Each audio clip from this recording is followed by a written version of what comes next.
What up, what up, what up? A huge Rams win in New Orleans, getting the team back to 500 with a 21-14 road victory against the Saints. What's up, guys? Erin Coscarelli back with you. Welcome to Bleav in Rams, part of the Bleav Network. Joined by my favorite co-host, the one and only Tyler Dragon of USA Today. Before we get into the game, Ty, we need to make sure that people know you guys got to subscribe, comment, rate, follow this podcast. We're always bringing you the very latest Rams news, injuries, updates, you name it, what Sean McVay is saying. If he's happy, if he's not happy, we're breaking it down. You can also catch us on Bleav TV and follow us on all the socials. What's up, Ty? How you doing? Happy Victory Monday. Feel like I haven't said that in a while. I'm doing great. I'm 10 pounds probably heavier because of Thanksgiving holiday, but I'm feeling good. I don't have the itis anymore. Yeah. I know. Nothing like a ton of turkey to just downshift, certainly on game day. Before we get into the breakdown of this game, we got to do an ad read. BetOnline is the world's most trusted betting platform and your number one source for online betting. From the earliest odds to in-game live betting, BetOnline, Tyler, provides you with all the action and the ability to watch the games as they happen. Head to BetOnline today and don't forget to use the promo Bleav for your welcome bonus on your first deposit. BetOnline. The game starts here. Yeah, guys, check it out. They've got the largest selection of odds on everything: football, NBA, college basketball, NHL, UFC. By the way, going to Vegas in a couple weeks, not going to a UFC game. I'm actually going to go to a Raiders game. Oh. But first, we need to break this game down because the Saints, I mean, we say it each and every week. The Saints, this was a must-win game. And it was scary for me for at least the first half. Okay, they get back to 500. They get a road win. It wasn't easy. Another slow start offensively for this team. They only gained 4 yards in the first quarter. Four yards. They were trailing 6-0 at halftime, but they were able to keep playoff hopes alive. And some things ended up happening in the NFC West, which we will break down momentarily. But what was your biggest takeaway from Sunday, Ty? Thought the defense kept them in the game. Jared Verse played a solid game. He easily one of the front runners for NFL Defensive Rookie of the Year. The Saints had opportunities, got on plus side of the field multiple times, and the Rams defense bended but did not break. Like you said, didn't allow a touchdown in the first half, held them to 6 points when really that game could have got out of hand in the first half. The Rams could have been down by multiple scores, at least 2 scores. But the game was still within striking distance. And you have to credit Stafford, Cooper Kupp, who broke a record for most career receptions in the first 100 games, for pulling it out in the end and getting those 21 points in the second half.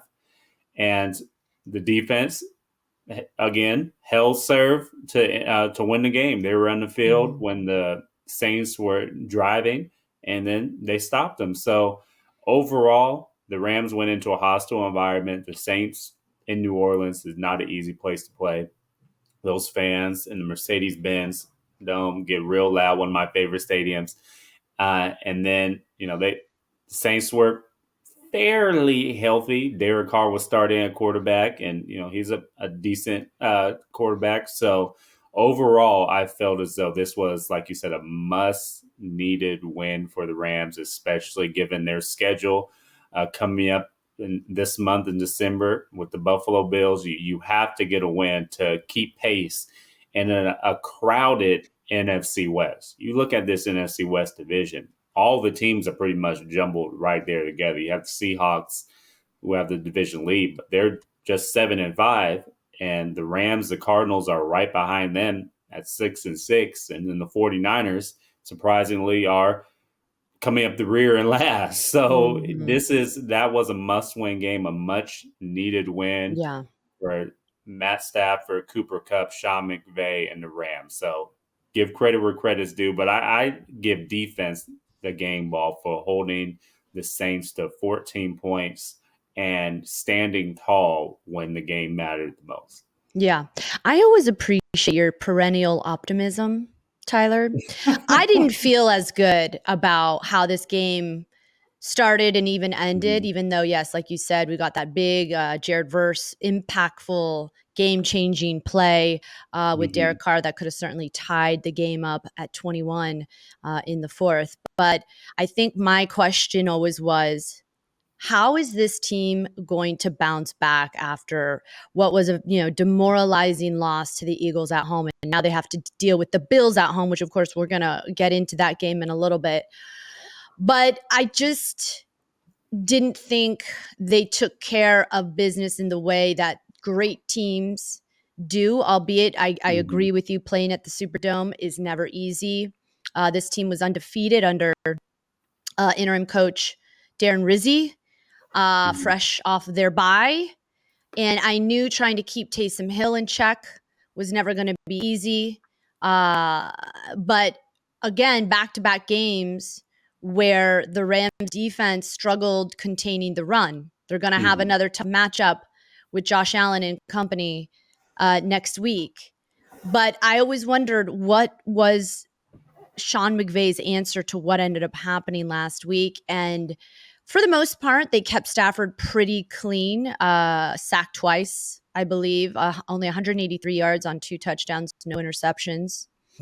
And then the other big question mark, and I was so curious to get your take, how was Kyren Williams and the Blake Corum show going to pan out, right? Kyren had those Mhm. 2 fumbles last week against the Eagles. Sean McVay not very happy. You can be the best running back in the league, but if you aren't Yeah. protecting the ball and you're putting your team in situations where uh, fumbles are happening, turnovers are happening, that is where the games are won and lost. And Mhm. it was interesting because message received. Kyron didn't have a fumble, thank goodness. Right. He did have over 100 yards rushing. He did have that touchdown, but it was the rookie in Blake Corum who got the first carry of the game. Were you curious to see, uh, and then I think, I think the big question that people were wondering was, why isn't he more involved? I don't know if you have gotten closer to that answer, but it seemed like Sean McVay is trying to get the rookie more involved. He had 8 carries for 42 yards on the day. And it's interesting to see how his involvement will continue to develop and how he will evolve into this offense. What were your opinions on the run game for this one? So, a couple things to that. I do want to see Blake Corum more involved. I did think he played a decent game. Sean McVay was sending Kyron Williams and the running backs a message by Blake Corum, getting that first carry and start over 40 yards. That was a career high for him in his rookie season. Um, Overall, though, when it comes to Kyron Williams and running backs, sometimes you need your starting running back to be in the game, and so he can get a rhythm, get a feel for the game, and then he performs better that way. Once he, gets his first hit, once he gets his first pass block, and then he's getting a rhythm, and then you'll see him start running with more authority, running with more, precision, more, just being on point, running the football better once he's in a rhythm. And so that I do believe Sean McVay realizes that, and that's why Williams is getting the lion's share of the carries week in and week out. But when it comes to Blake Corum, I would like to see them in the backfield together. Mm-hmm. You don't have to hand them both off the ball. You don't even have to have any of them off the ball. But with them together, I think poses a different dynamic and challenges to the opponent because they are both threats. But overall, I do believe Kyron Williams is obviously he's the better player at this point in his career. So I get it why Sean McVay is doing what he's doing, but I would like to see them both on the field together. Now, I thought they ran the ball fine. I mean, Yeah. Corum, career high in rushing yards. It wasn't that much, 42. And then Kyle Williams, again, over 100 rushing yards and a touchdown. You need that. That's your recipe for success because it sets up the play action pass and it opens up passing windows for Stafford to find a Cooper Kupp, to find a Puka Nacua, which both had productive games on Sunday. So I think it was, Mm-hmm. while they started off slow and it was pretty ugly in that first half, they got things going, especially in that fourth quarter, scoring 14 points. And they scored touchdowns and had sustainable drives when it mattered most. And that's, at the end of the day, that's all that matters. Sometimes you have to win ugly. The first half was ugly, going scoreless in that first half, not getting any continuity, any rhythm on offense. But credit them for making the proper adjustments in the second half and going on to having those 21 points in the second half, which was good enough to get a win. And at the end of the day, that's all you need. Score more points than your opponent. Yeah, that's all that matters. I think Kyron got his 12th touchdown on this season, and I think it's always interesting. I read on the game yesterday, and I wish I would have taken a screenshot. I think this team is tied with the Packers for the youngest players, like the most players under 25. Correct me if I'm wrong. Moral of the story and point of what I'm trying to say is it's a young team. So when Mm-hmm. you are Sean McVay and you have less veterans and a younger sort of, you know, Roster. roster of men, how Mm-hmm. you discipline them is interesting, right? Because Mm-hmm. remember, even the rookie with Josh Carty, they opted to punt instead of going for it. Was it the Eagles? No, which game was it? I can't remember. It was the game I before thought it the was Eagles. the Dolphins game. I want to Was it, say it was was, it I think, the Dolphins game. Either way, when Sean has to make grown adult decisions mm-hmm. because his running back isn't taking care of the ball or his kicker is, not making these easy kicks, it can impact the mental ability of the team. Mm-hmm. And one of the things that Sean McVay is so good at is he is such an effective players coach. Mm-hmm. And, I'm always interested in how these guys bounce back from demoralizing losses. Because, like I always say, life is sports is a microcosm for life. Having to come back in this fashion where they get an all important road win against the Saints, I'm still not necessarily loving that they're not putting these sort of easier teams to rest when knowing how effective, talented this roster actually really is. Mm-hmm. Puka, like you said, he was the leading receiver on the day. He had 5 catches, 56 yards. He had a touchdown. Cooper Kupp got involved, not a ton.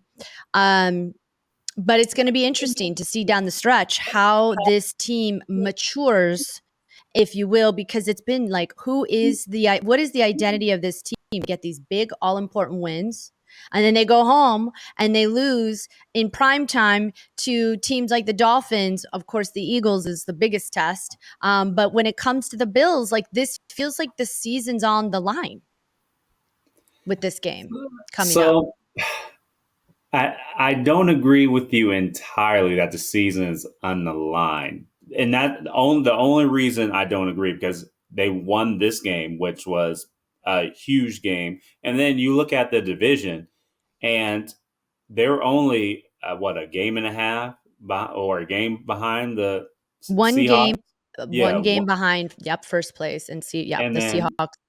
you still right there with the Cardinals, and you're Mhm. ahead of the 49ers now. The good news for the Rams is that division. They're right there. Now the Bills, that's going to be a tough game. Let's just be honest. I probably have them losing that game. I'm not breaking any news here. Most of America will have the Rams losing that game. The Bills look like one of the best teams in all of football. But this is a measuring stick game for the Rams, just like that Mm, game against the yes, Eagles was. The yes. Eagles are arguably the best team in the NFC. They just beat Baltimore in Baltimore. Then now they have to, a few weeks later, go up against arguably the best team in the AFC, a Bills team that knocked the Chiefs from an undefeated streak. So these are teams that are competing for the Super Bowl, and you're playing them. Not only are you playing them, you're playing them at home. So these are huge games. These are litmus test games where you can see how you stack up against the upper echelon teams in the National Football League. They didn't stack up against the Eagles too great. Saquon Barkley had an MVP type performance, a historic performance against the Rams. We'll see what happens on Sunday against the Bills, but Josh Allen is an MVP candidate. That defense is playing pretty well. Von Miller, welcome home party for him. You know he's going to be motivated on the defensive side of the football. But this is a game, the Rams, I don't think it's a must win, but this is a game that if they win, it can catapult their season to higher heights. Because who's to say if the Rams win, they can't use it as fuel against the Seahawks, against the 49ers Yep. later in the season. This is the type of win that can springboard you going forward. But if you lose, okay, let's go back to the drawing board. This is one of the best teams in the NFL. We took a step back, but we're still within striking distance within a division, and they still have the season and their playoffs hopes right in front of them. Yeah. Yeah. And I know I'm being a Debbie Downer on a Victory Monday. I hate to do it, but I just want to be a realist here because let's see here. How many games left? 1, 2, 3, 5 games left. Okay. So I think I had Rich Eisen. I actually tried to see if maybe I could get him on the show. Fingers crossed. He said that would be nice. he said he might try. Actually, he did say he will try.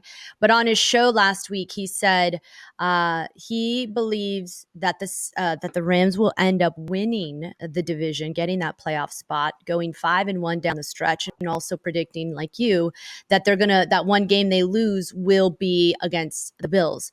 Where I become not so confident is when it's sort of these mediocre teams like the Patriots, like the Saints. And the Saints had some guys missing offensively as well. Yeah. Why aren't we putting this team away in a commanding fashion? And that's what I think when you say it's a measuring stick.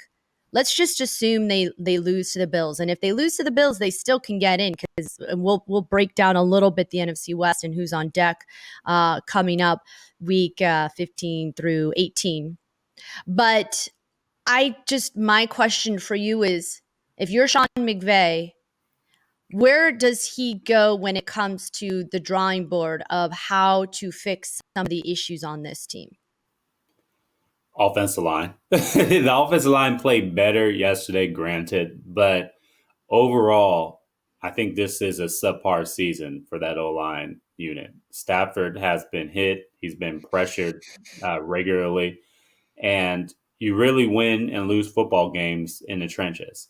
And that's where we've seen the defense kind of step up lately, especially in game, most recently in New Orleans and down the stretch. So I really do think that it all starts up front in that offensive line. You have to be able to pass and run block better. They're inconsistent at best. Sometimes they have moments where they shine, and sometimes it's subpar, sub-mediocre. And so I really do think it starts up there, especially when you get up against these teams that are some of the best in the league, in the Bills and the Eagles. The 49ers have one of the best defensive lines in football, although they're banged up. You're going to play the 49ers here soon as well. So that's where I think it starts. And also, I would like to see them almost force feed Cooper Kupp and Puka Nacua sometimes. I know defenses, they get paid too, and they're game planning against them to stop those two players. But they are dynamic. They are game changers. They are chain movers. So you have to be able to try to force feed them the ball and scheme them open, because that's your success as an offense is Stafford, Kupp, Nacua, and Williams. Those are your horses on offense. You have to play through them to be a successful football team. But again, it all starts at that offensive line can pass and run block effectively. Sure, sure. Let's talk about the defense. Before we get into the defense, Tyler, I wanted to ask you, what do you consider the most important part of an outfit? Well, it's this black hat that I'm wearing on top of my hat, and I have to talk to you about this melon hat. It's what I consider the most important part of the outfit, just like you Mm-hmm. do. And if Mm-hmm. you wear the same hat over and over again, and it starts to smell, starts to get sweat stains, Ooh. or in your case, makeup. I don't wear makeup, but in your case, makeup, Thank you for clarifying. you need a hat to keep up with you. That's where melon comes in. Melon is not your average hat. They make the most premium, durable hats in the game, whether you're tailgating at a Rams game, maybe Yeah. Whoop. working out at a golf course, or headed out for a hot date. I don't know about wearing Ooh. hats on a date, but if you want to wear hats on a date, melon is your choice. It lasts 5 times longer than your average hat. Yeah, yeah, yeah. I'm not sure I'm rocking a hat on date night either, but I do enjoy a cool hat when I'm working out or playing a little b-ball. Ty, I've had my hat now for at least a few months, and I do get compliments on it. I always say my friends try to borrow it. I had a friend who wanted to borrow it, and I'm like, you know what? I don't think I trust you that you're going to give it back to me. So no, no, I'm kidding. But I do love my melon hat. They've got different options for different weather. The hydro collection, and then if you're in the cold, check out their thermal collection. They have different levels of warmth to keep you warm this winter. So if you're looking for the world's most durable hat, look no further. Go to melon.com. That's melin.com. Put it to test yourself and look as fly as Ty and I just rhymed. You're welcome, everybody. Okay, Hip hop artist Erin. let's get back to this game and talk about the defense because they're going to have a tough test next week. And like I mentioned already, back-to-back games where their run defense hasn't looked great. Don't get me Mhm. wrong. I get it. They've been up against the likes of Saquon Barkley. Alvin Kamara had, 80 yards on his first 12 carries of the game? Mhm. No big deal. 112 on 23 for the day. What's your take on this young defense? Because I think you're right. Jared Verse certainly showing with convincing uh, emphasis that he is a reason why he should have been selected as high as he was, Mhm. forcing that Derek Carr incompletion, the strip sack, right? On fourth Mhm. down when the Saints were, of course, trying to tie it up at 21 all. What is Yeah. your take on this defense? It's a young unit. Jared Verse, Braden Fisk showing us all why they should have been selected as high, contributing in the way that they do. Defensive Rookie of the Year for sure could go to Jared Verse this year. But what's your thoughts on the defense as a whole, and what do they do right? What do they need to work on still? Yeah, I'm glad you mentioned Braden Fisk too, because he's in the defensive rookie of the year conversation as well. I do think Jared Verse is, the star among the group, but Fisk as well. He's having a superb rookie campaign. Overall, I did think the defense played decent, especially in that second half. Alvin Kamara, he's going to have those type of games. He's a Pro Bowl running back for a reason, one of the better running backs in the NFL. But only 2 field goals in the first half, held them scoreless in the third, and then Saints finally reached the end zone in the fourth quarter.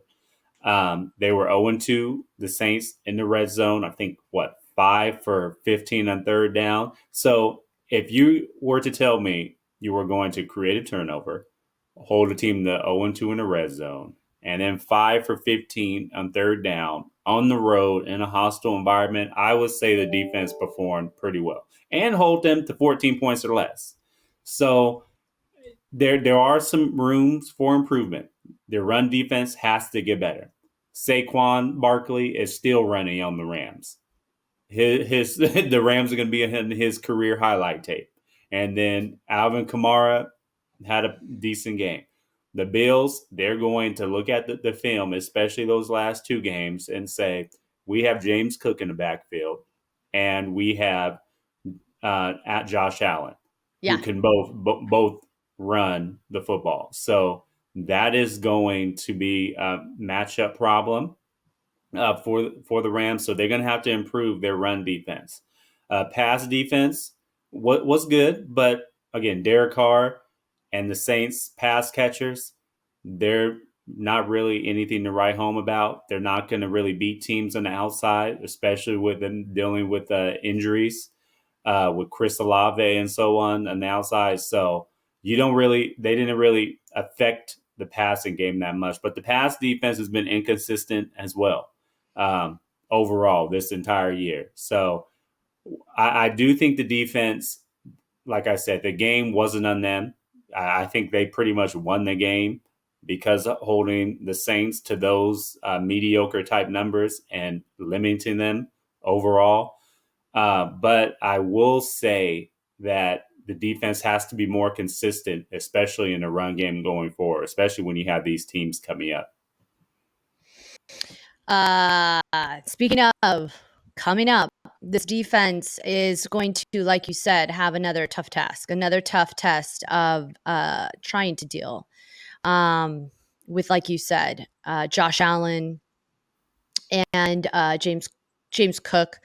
Mm-hmm. And this team, the last 2 weeks have been gashed on the ground. So it'll be interesting. It'll be really interesting because I think in order for them to take care of business and discussing the NFC West really quickly, 49ers, speaking of got gashed against Buffalo in Buffalo. It was a pretty wild Mm-hmm. game. A lot of snow. Cardinals doing us all a favor, losing to the Vikings in Minnesota 23-22. And the Seahawks, it was a close one, beating the Jets 26-21 in New York. And if you take a look at this Rams schedule, of course, I just went to go look at stats for their third down conversion because, also heading into this game, the Rams really are not good on third down. They really have Yeah. struggled offensively converting on third down. But so here we go. Okay, next week, home game. 125 start. Buffalo has to come all the way to the West Coast. It's never easy for a team to travel cross country. They're going to be tired. They just played a Sunday night matchup, even though they crushed the 49ers 35-10. They still have to get on a plane. They're exhausted and come to the West Coast. They're probably Then, going to be happy to do that, though, honestly. why? but would you rather be in Buffalo this time of year or Oh, LA? yeah. Aaron? Yeah. Okay. Oh, yeah. But yeah, Yeah. I get what you're saying. Yeah. They're probably happy to see a little bit of sunshine today. It's a balmy 65, 70 degrees here in LA. Yeah. Not bad. Not bad at all. So Buffalo's going to pay us a visit. Then we go to San Francisco for a Thursday night football matchup. Now, obviously, CMC injured, but it's always tough with these division games. So Mm-hmm. Rams go on the road. Remember, they already beat the Niners week 15. Then they close things out in New York. They go play the Jets. It's probably a win, most likely, hopefully. Arizona's on deck after that. Remember, LA lost in convincing fashion. I want to say the score was 41-10 That's pretty bad. week 2. And then they've got a home game against Seattle. And the Rams beat Seattle, right? 26-20 in overtime. Mm-hmm. Yes. Right? Mm-hmm. Yes. The only loss to a division team was that Arizona game week 2. So looking at this schedule and repeating what Rich Eisen said, he believes this team has only one loss in them. And pending how the rest of this the division shakes out, it could really spell, despite if they do lose one more game, it could give them an opportunity to see the postseason, depending on how things shake out. Yeah. 5-1, that's going to be tough. I will be pleasantly surprised if the Rams do finish that strong. I do have them losing to the Bills. But then that 49ers game, Thursday night, Amazon Prime.